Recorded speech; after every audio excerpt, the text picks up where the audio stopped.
Because bodybuilding is about lifting weights. That's what it's about. It's about pumping iron. It's not about injecting. But over the years, it's actually became more about injecting than lifting weights.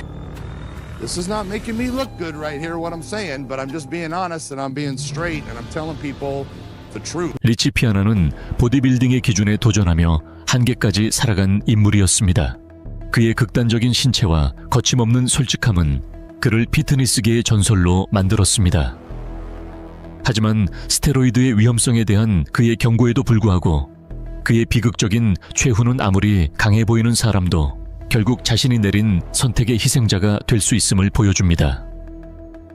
오늘 우리는 살아있는 경고가 되고자 했던 리치 피아나가 결국 어떤 대가를 치르게 되었는지에 대해 이야기하려 합니다. 리치 피아나는 1970년 9월 26일 캘리포니아 글렌데일에서 태어났습니다. 어린 시절부터 그의 혈관에는 보디빌딩이 흐르고 있었습니다. 그의 어머니는 보디빌더였으며 11살 때부터 리치는 이미 헬스장에서 시간을 보내며 주변에서 보던 인물들에게 영감을 받았습니다. 하지만 어린 리치는 단지 커지고 싶었던 것이 아니라 가장 커지고 싶었습니다. 그의 집념은 절대적이었죠. 동급생들이 농구를 하며 시간을 보낼 때 그는 웨이트 트레이닝에 매진하며 자신의 근육 하나하나를 조각했습니다. 15세의 나이에 처음으로 보디빌딩 대회 무대에 섰지만 그의 야망은 멈출 줄 몰랐습니다.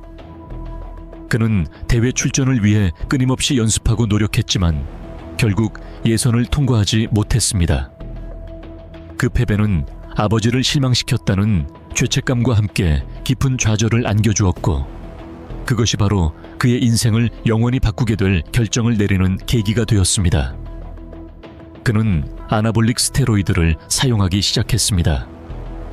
그는 알았습니다. 최고 수준에서 경쟁하기 위해서는 극단적인 희생이 필요하다는 것을.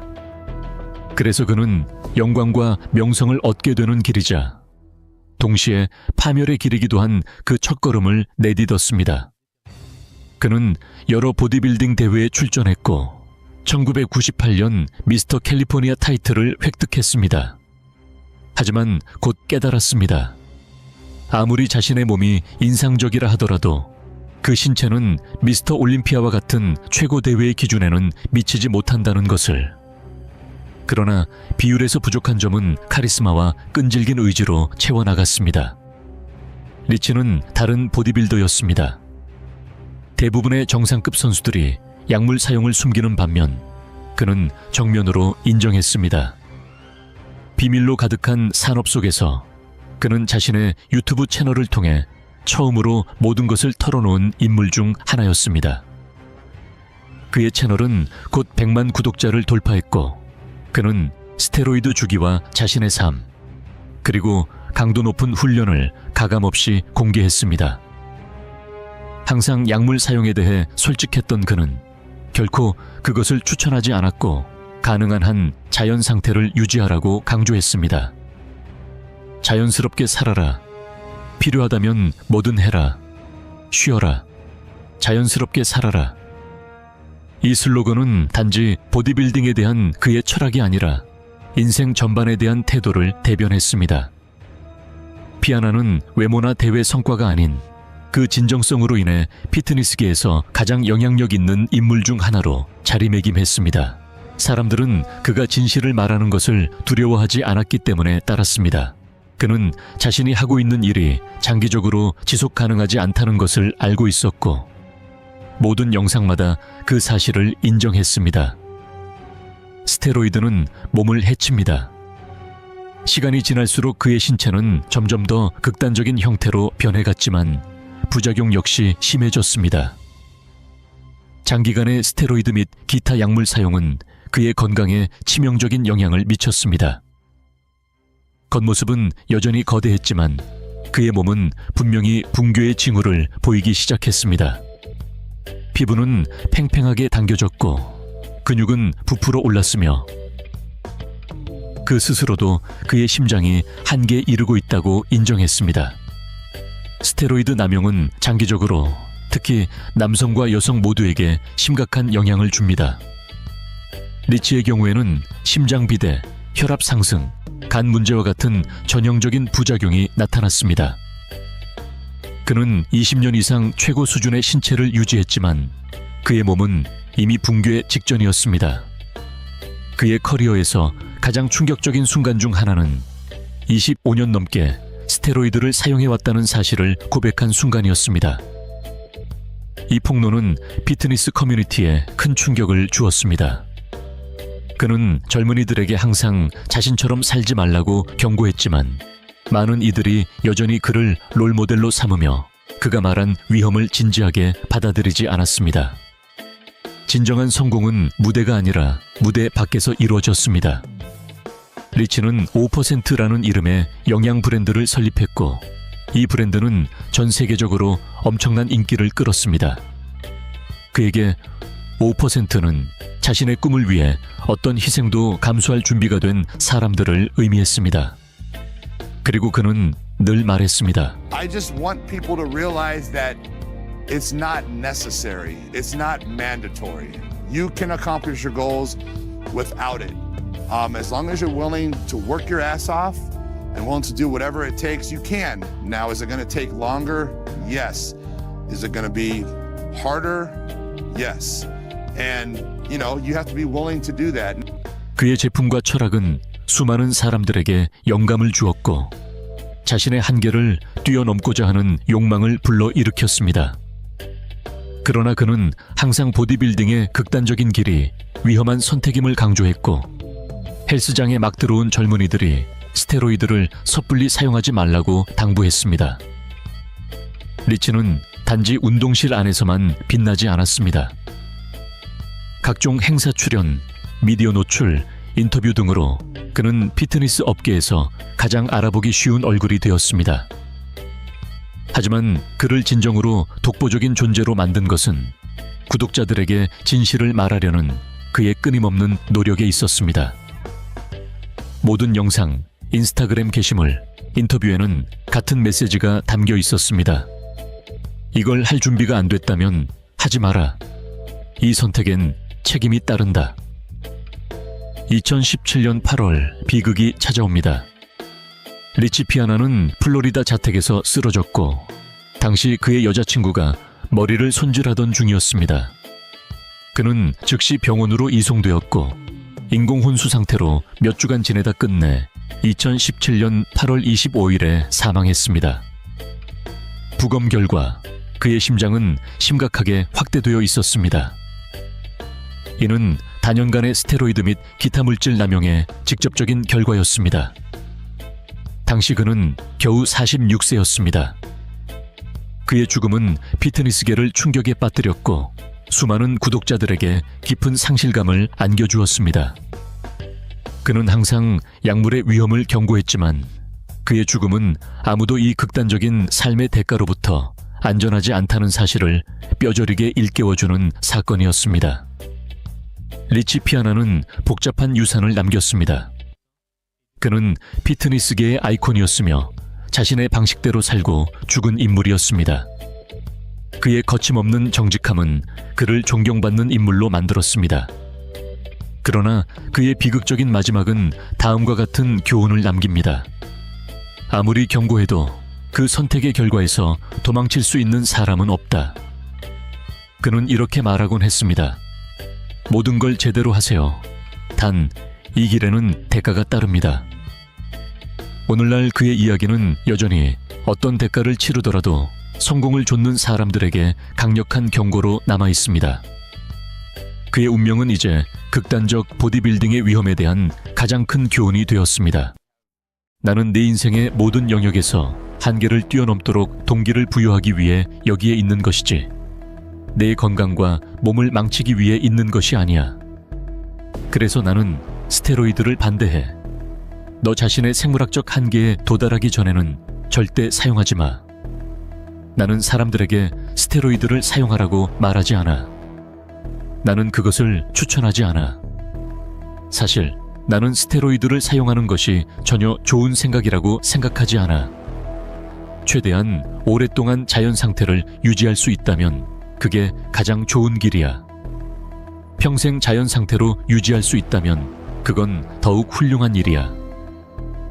이제 우리는 보디빌딩 역사상 가장 인상적인 두 거인 리치 피아나와 일리아 골렘을 함께 조명하려고 해. 둘 다 모든 것을 약속하는 듯한 브랜드를 대표했지만 그들의 삶은 비극으로 끝나고 말았어. 오늘 우리는 이들 사이의 어두운 연결고리, 논란의 중심에 있는 5% 뉴트리션, 5% 뉴트리션의 저주, 그리고 아무도 예상하지 못했던 일리아 골렘의 충격적인 죽음을 이야기할 거야. 골렘의 이야기는 모든 것을 가졌던 한 거인의 이야기야. 명성, 돈, 그리고 도달, 불가능할 것 같았던 몸. 하지만 그에겐 또 다른 무언가가 있었어. 바로 그림자. 그 그림자는 리치 피아나처럼 그를 집어삼켰지. 두 사람은 모두 목표를 위해서라면 무엇이든 할 준비가 되어 있는 상위 5%를 상징하는 브랜드의 얼굴이 되었어. 하지만 그들의 추락을 초래한 것도 바로 그 야망이었을지도 몰라. 슬로바키아에서 태어난 일리아 골렘은 평범한 보디빌더가 아니었어. 아주 어린 나이부터 그는 스포츠에 매료되었고 시간이 지나면서 보디빌딩을 접하게 되었지. 그때부터 그의 삶은 완전히 달라졌어. 믿을 수 없는 유전적 소질, 거의 2m에 달하는 키, 그리고 엄격한 훈련과 식단 덕분에 그는 대부분의 사람들이 상상도 못할 근육량을 가지게 되었어. 그를 진정으로 차별화시킨 건 그의 영양에 대한 집착적인 접근이었어. 그는 하루에 무려 16,500칼로리 이상을 섭취했어. 수많은 단백질, 탄수화물, 건강한 지방원으로 구성된 식단이었지. 그의 하루는 철저한 식단 계획에 따라 돌아갔어. 닭고기, 붉은 고기, 생선, 쌀, 오트밀. 식사는 선택이 아닌 의무였어. 그는 단지 살기 위해 먹은 것이 아니라 먹기 위해 살았던 거야. 그리고 이 모든 것은 그에게 명성을 가져다 준 그 거대한 몸을 유지하기 위해서였지. 그는 엄청난 헌신으로 보디빌딩계의 상징적인 인물이 되었어. 비록 미스터 올림피아 같은 최고 수준의 대회에 참가하지는 않았지만 그의 압도적인 존재감은 누구도 무시할 수 없었어. 곧 스폰서들도 따라붙기 시작했고 여러 브랜드가 그를 홍보 모델로 모시기 위해 경쟁했지.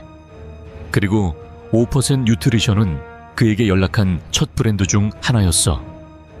리치 피아나가 설립한 회사를 대표하게 된 건 일리아에게는 진정한 영광이었지. 하지만 바로 그때부터 이 이야기는 어두워지기 시작해. 리치 피아나는 5% 뉴트리션의 정신이자 보디빌딩계에서 논란의 중심이 되는 인물이었어. 그는 자신의 비정상적인 몸뿐만 아니라 스테로이드와 기타 약물 사용에 대한 솔직함으로도 유명했어. 그는 자신이 성공을 위해 치러야 할 덱에 대해 거리낌 없이 이야기했지.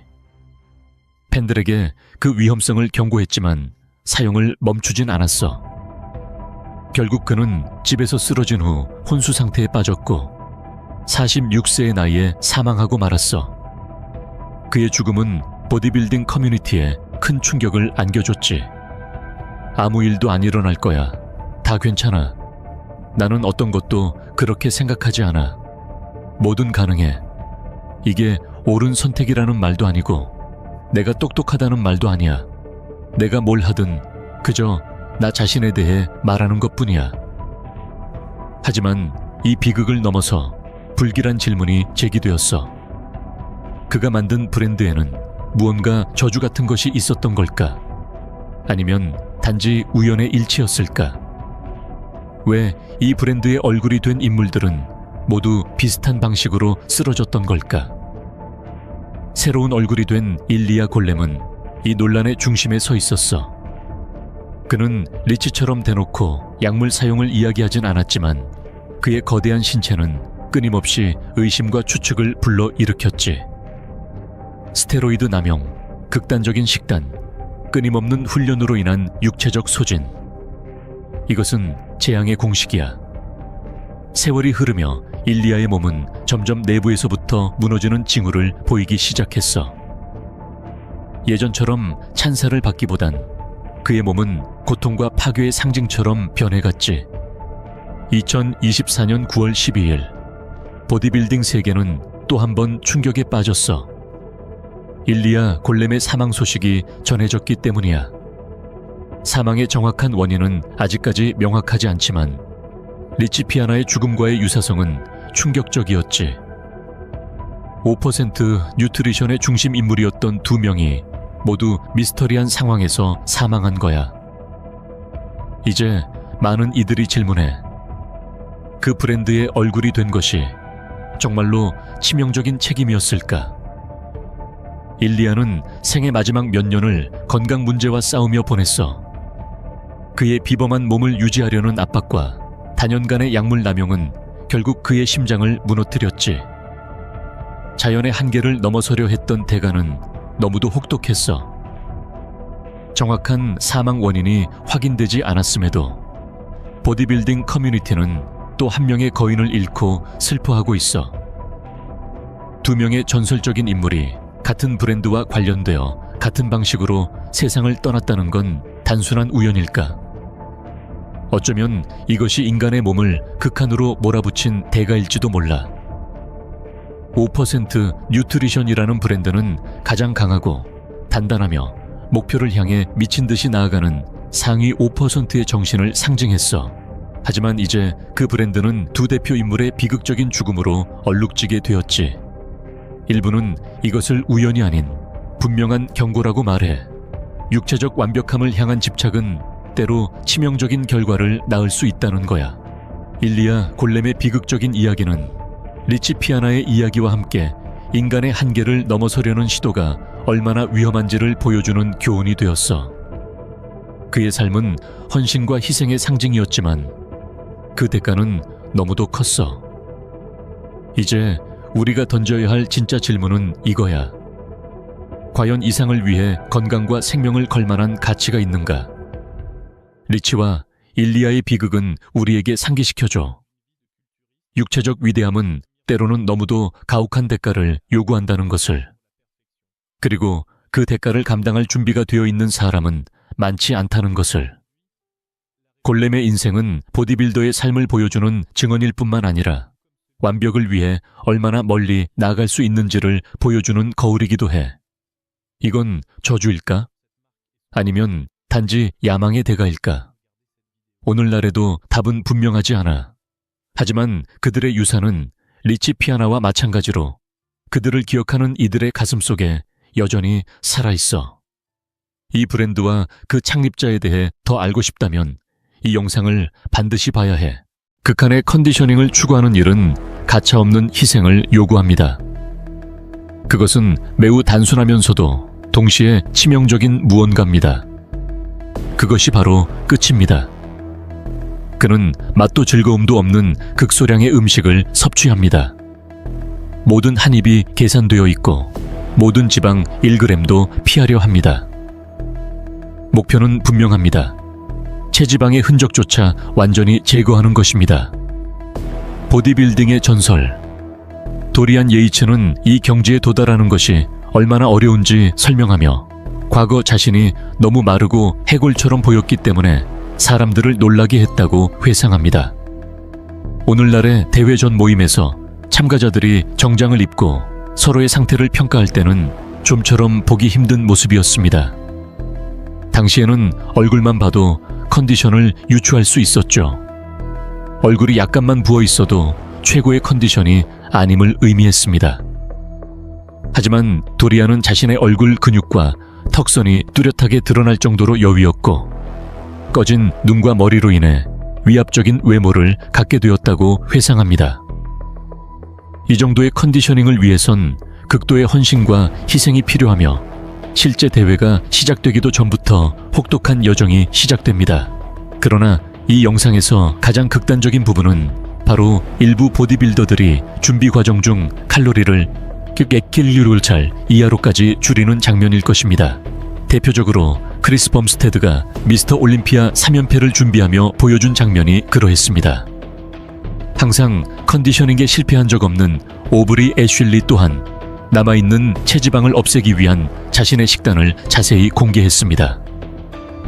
하지만 이 영상에서 가장 인상 깊은 장면은 칼로리를 완전히 제한하며 굶주림과 싸우는 식단과 하루 6,000kcal 이상의 음식을 억지로 먹어야 하는 반대 극단의 식단 사이의 극적인 대비입니다. 그 지점에서는 배가 부른 것이 아니라 더 이상 먹을 수 없을 정도로 넘쳐나는 음식과의 싸움이 시작되고 근육을 키우기 위한 섭취 전쟁이 벌어집니다. 그러나 이 영상에서 보여주는 모든 것이 결코 일반인을 위한 모범이 아니라는 점은 반드시 강조해야 합니다. 여기 등장하는 보디빌더들은 약물 사용으로 대사율이 인위적으로 높아진 특별한 영양 계획을 따르는 프로 선수들입니다. 일반인과는 완전히 다른 조건을 지닌 사람들이죠. 심지어 일부 선수들은 컨디셔닝 식단조차도 준비 과정에서 가장 어려운 부분이 아니라고 말합니다. 오히려 가장 힘든 부분은 부피기 식단, 즉 토할 만큼 먹어야 하는 단계라고 합니다. 수십 킬로그램의 근육을 유지하기 위해 하루도 빠짐없이 음식을 먹어야 하기 때문입니다. 로니 콜먼을 꺾고 미스터 올림피아 정상에 오른 제이 커틀러는 하루 6시간을 오직 음식 준비와 식사에만 쏟았다고 말합니다. 그는 연간 약 5만 달러를 식비로 사용했으며 3개의 냉장고를 보유했고 원하는 고기량을 확보하기 위해 소 한 마리를 통째로 사서 냉동했다고 밝혔습니다. 그는 하루 7,000kcal 이상을 섭취한 적도 있었으며 그의 목표는 결코 속도를 늦추지 않던 보디빌딩 역사상 가장 위대한 선수 로니 콜먼을 꺾는 것이었습니다. 흥미롭게도 보디빌더의 진짜 싸움은 무대 위가 아닌 오프시즌이라는 잘 보이지 않는 곳에서 시작됩니다. 이 극단적인 세계를 더 잘 보여주기 위해 일반 체형을 가진 평범한 사람들이 로니 콜먼의 일일 식단 단백질 600g 이상을 따라하려 했던 실험도 있었습니다. 상상해보세요. 단 하루가 아니라 매일매일 그런 식단을 아무런 예외 없이 반복한다면 어떤 일이 벌어질까요? 스페인 보디빌딩 역사상 가장 위대한 선수 도니 파코 바우티스타의 경험은 이 식단이 어떤 영향을 주는지 잘 보여줍니다. 그는 이 상태에서 130kg에 도달했으며 주니어에서 시니어로 올라가기 위해 2년 동안 벌크업을 지속했고 하루 11,000kcal 섭취했습니다. 그는 자신의 유튜브 채널 엘모르몰로 데파코에서 당시 식단을 이렇게 설명했습니다. 소고기 4조각, 과일 1kg로 바게트 2개, 단백질 쉐이크, 생쌀 250경움, 그리고 주의할 점으로 계란 흰자 20개를 하나씩 손으로 분리해서 섭취했다고 합니다.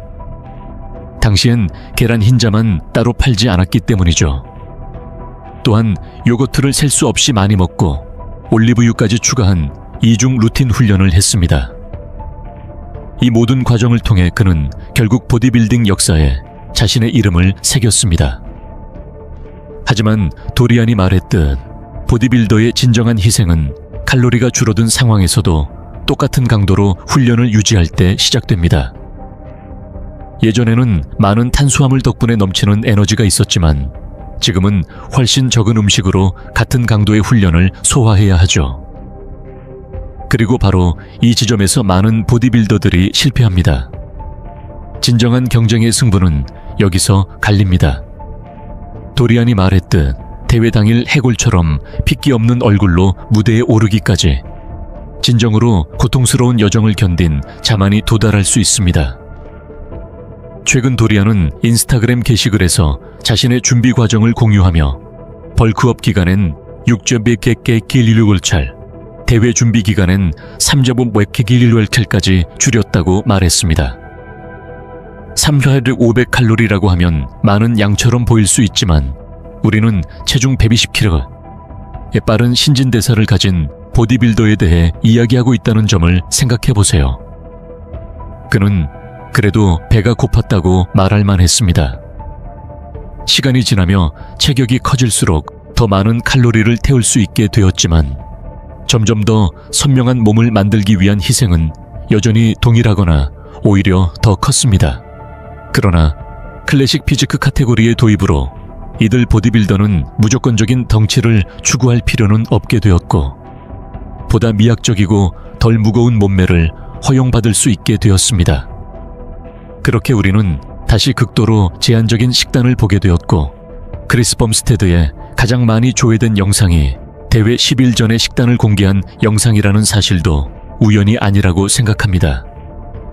그는 대구와 계란을 기본으로 하루 1600칼로리의 식단을 유지한 후 글리코겐을 회복시키기 위해 탄수화물을 충전하여 근육을 다시 단단하게 키워나갔습니다. 하지만 그 지점에 도달하기 위해선 식단의 채소 하나하나의 그램 수까지 모두 계산되어야 했습니다. 이 식단은 절대로 지속 가능한 방식이 아니며 특히 90kcal 이상의 순수 근육량을 가진 몸을 대상으로 할 경우 더욱 그렇습니다. 브리옹은 자신의 영상에서 당시 대회 9주 전이었으며 대회 2주 전이 되기 전까지는 제대로 된 컨디셔닝 상태인지 확신할 수 없었다고 말합니다.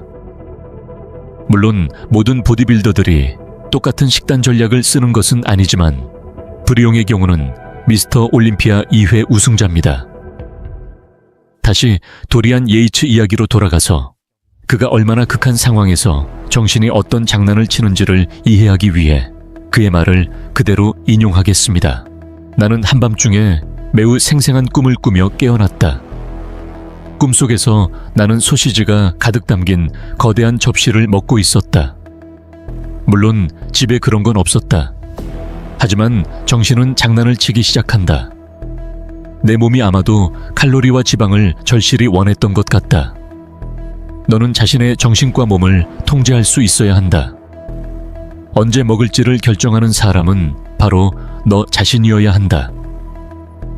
그의 준비 과정에서는 모든 음식이 그램 단위로 측정되었고 각 식사에서 어떤 영양소를 섭취하는지 정확히 알고 있었습니다. 그는 자신의 루틴에 따라 식사를 했으며 차고에 있는 고정식 자전거에서 유산소 운동을 하고 포징 연습도 병행했습니다. 매일 강아지와 산책하며 그것도 유산소 훈련의 일부로 활용했습니다. 그는 버밍엄 외곽의 서튼 콜필드 운하를 따라 걷던 고통스러운 그 날들을 회상합니다. 보통 그는 6주 전에 대회를 위한 몸을 완성했고 이를 통해 필요한 조절을 하며 나아갈 수 있었습니다. 사전 계획은 절대적으로 중요했습니다.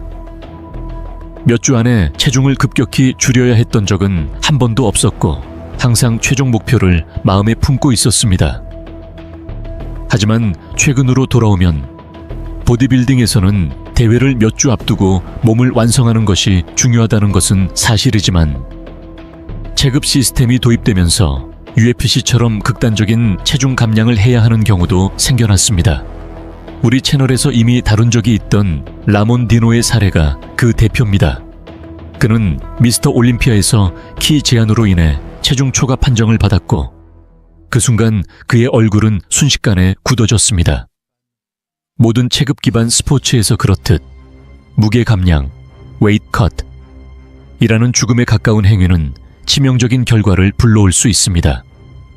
UFC나 복싱에서 보듯 이러한 감량은 선수들의 생명을 위협하기도 합니다. 실제로 21세 파이터 아마닐레는 자신의 체급 50kg 이하에 맞추려다 극심한 탈수로 사망했습니다.